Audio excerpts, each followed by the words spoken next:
मैंने पूछा। हाँ, एक शेफ।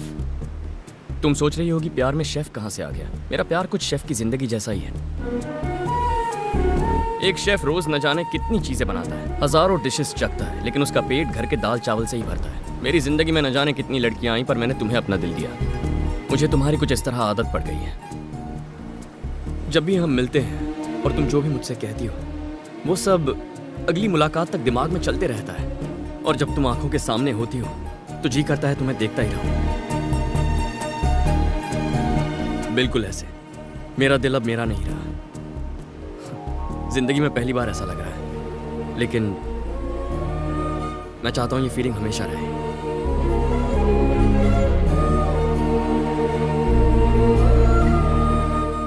Love you Shailu.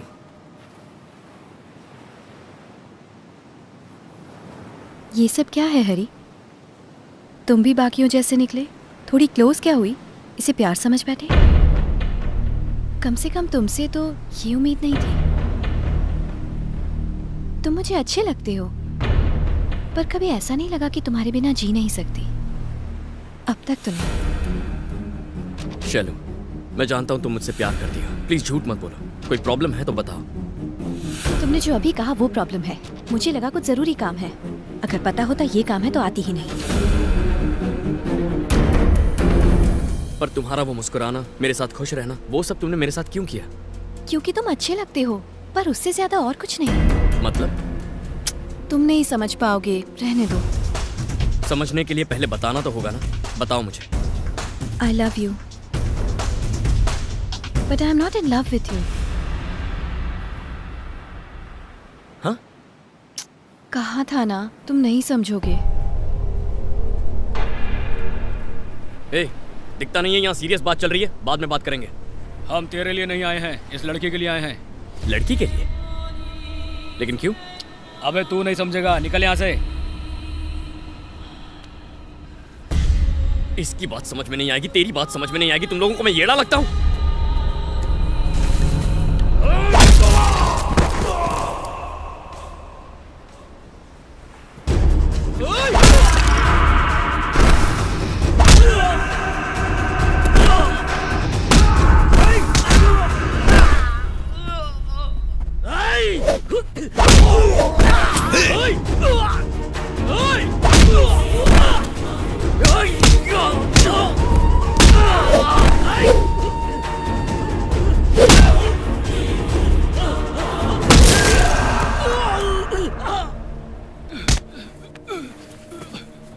तेरी तो सब समझ में आ गया ना? भाई ने हमें भेजा था, उन्होंने इस लड़की को उठाकर अपने पास लाने को कहा था। अबे निकलो बे, अबे निकलो यार, बहुत डेंजर आदमी है ये सब क्या है शैलू? कौन है ये लोग? कुछ प्रॉब्लम है तो बताओ, मैं ठीक कर दूंगा। हरी, बस अब जब मुझे पता चल गया है मुझे लेके तुम क्या फील करते हो, अब मिलना या फिर बात करना ठीक नहीं होगा। बाय। जाने अनजाने में अगर मेरी कोई बात बुरी लगी हो तो सॉरी।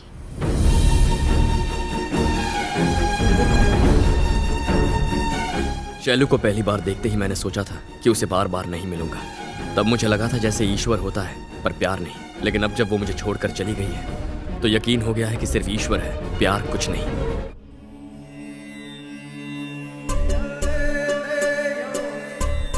सब लोग अपनी सांसों पर ध्यान लगाएं। तुम मुझे अच्छे लगते हो, पर उससे ज्यादा और कुछ नहीं। No Shailu, don't go. Sorry sorry. मेरे पास आओ बेटा।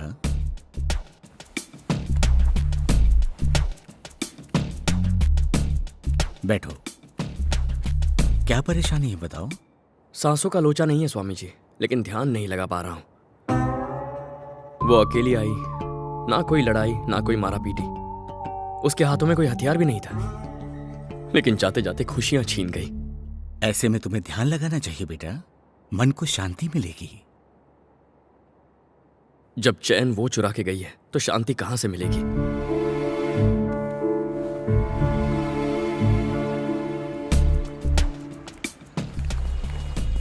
तुम यहां पर? जब से शैलू आपको सॉरी बोल के गई है, मैं ठीक से सो नहीं पाया। प्यार मेरा, दर्द मेरा, तुम क्यों दुखी हो रहे हो? मुझे लगा जैसे मेरी सुचित्रा।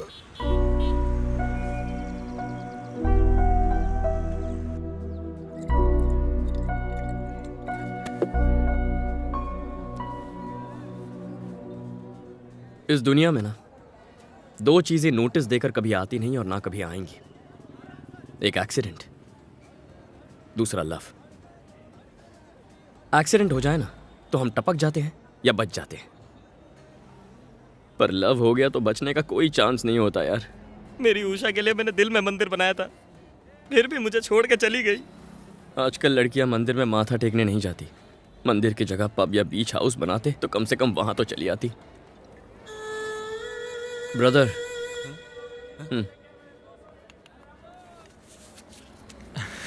कितने दूं? मुझे ये नहीं चाहिए। बचपन में जिद करके खरीदा था, मैंने बजाया तो सबकी बच गई, तुम ही बचा। ये दाढ़ी क्यों बढ़ाई है? प्यार में फेल हुआ दाढ़ी नहीं बढ़ाएगा तो क्या जिम जाके सिक्स पैक बनाएगा?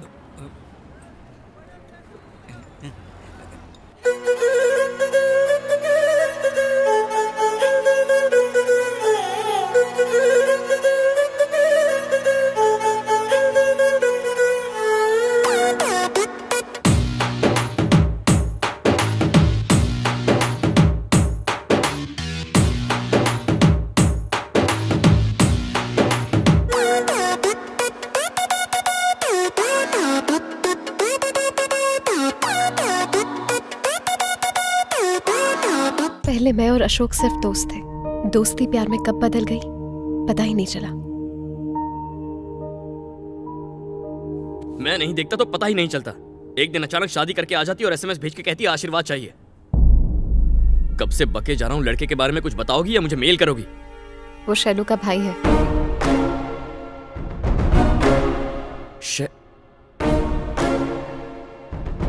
कब से चल रहा है ये?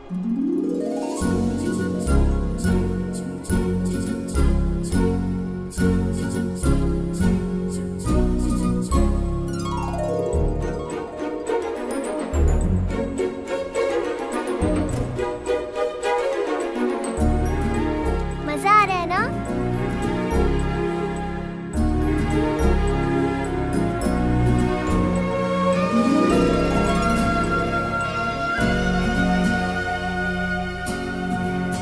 अचानक से वो मुझे कल मिला। उसने कहा हम घर पर बिना बताए एक दूसरे से शादी कर लेंगे। क्यों? कोई खास वजह? एक दिन उसने बताया कि उसकी मॉम ने उसे अर्जेंट घर बुलाया है। शैलू और अशोक को तो अब तक ये भी नहीं पता था कि उनके दादा भी हैं।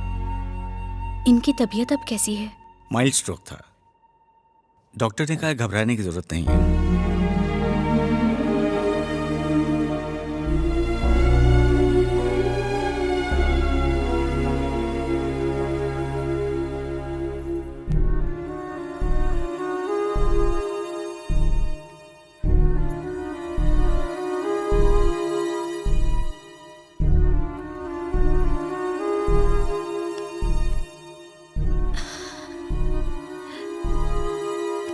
मैं वीना आंटी हूँ। क्या भाई साहब बच्चों को अपने पुराने पड़ोसियों के बारे में कुछ नहीं बताया? आज 18 साल बाद मुझे इन्हें बताना पड़ रहा है। आपके पिता को आपने छोड़ दिया, उनका अकेलापन उन्हें खाता रहा, लेकिन आप नहीं आए। अब ये दूरियां खत्म कर दीजिए भाई साहब। शैलू को मैं अपनी बहू बनाना चाहती हूँ। इस दोस्ती को रिश्तेदारी में बदलना चाहती हूँ।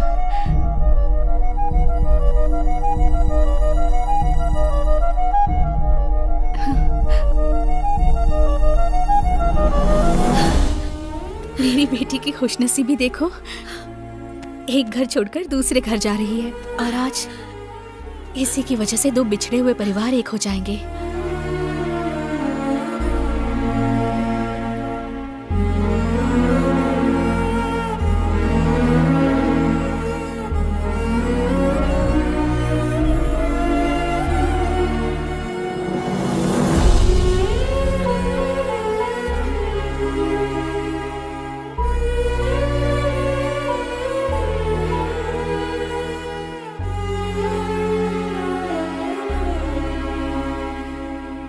शैलू के साथ जो हुआ उसे देख अशोक को इस बात की टेंशन थी कि कल कहीं उसके साथ भी ऐसा ना हो जाए।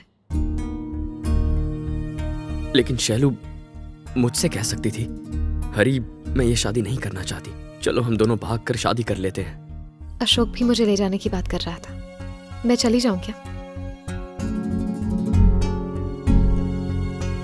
तो फिर अपने पेरेंट्स से कह देती, पापा मुझे हरी पसंद है, मैं उससे शादी करना चाहती हूँ। उनसे ये कह पाना ही तो उसकी प्रॉब्लम है। मुझे लगता है ये जवाब पहले से तैयार करके आई है। पापा, उनकी फैमिली हमारी फैमिली की तरह नहीं है। आप हमें किसी बात के लिए मना नहीं करते, लेकिन उनकी फैमिली में ऐसा नहीं होता। मैं अशोक को बचपन से जानती हूँ। माँ बाप उन्हें आज तक समझ नहीं पाए। उनकी पसंद नापसंद वो बिल्कुल नहीं जानते। अपनी मर्जी से शादी करना चाहती हो तो हमें कोई एतराज नहीं है बेटा, लेकिन लड़के के माता पिता को बताए बिना करना ठीक नहीं होगा। अब क्या करना है? सिचुएशन मेरी समझ में आ गई है, मैं संभाल लूंगा। मुझे अशोक से मिलना है।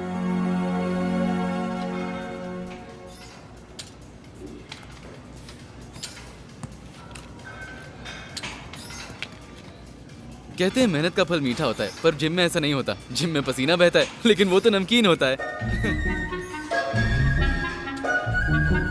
सॉरी। दीदी ने कहा था गंदे जोक मारता है। दीदी? वो तुम्हें भैया बोलती है। ये दीदी भैया का खेल भूल जाओ, वरना प्यार में फेल हो जाओगे। आज तक मेरी दीदी ने मुझसे कुछ नहीं मांगा, लेकिन पहली बार उसने कहा मेरी जिम्मेदारी बनती है कि मैं उसकी शादी तुमसे कराऊं।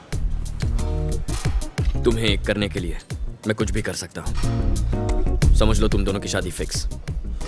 लेकिन अगर तुम चाहते हो ये मुमकिन हो तो मुझे तुम्हारे परिवार को जानना होगा। ये तो मुझ पे छोड़ दो, मैं संभाल लूंगा। मुझे बस एक मौका दो, चौका मार दूंगा। हाँ याद आया, कल मेरी पूरी फैमिली अष्टविनायक जा रही है दर्शन करने के लिए। तुम भी चलो ना प्लीज। मैं मेरे लिए, तुम्हें मेरी कसम है हरी।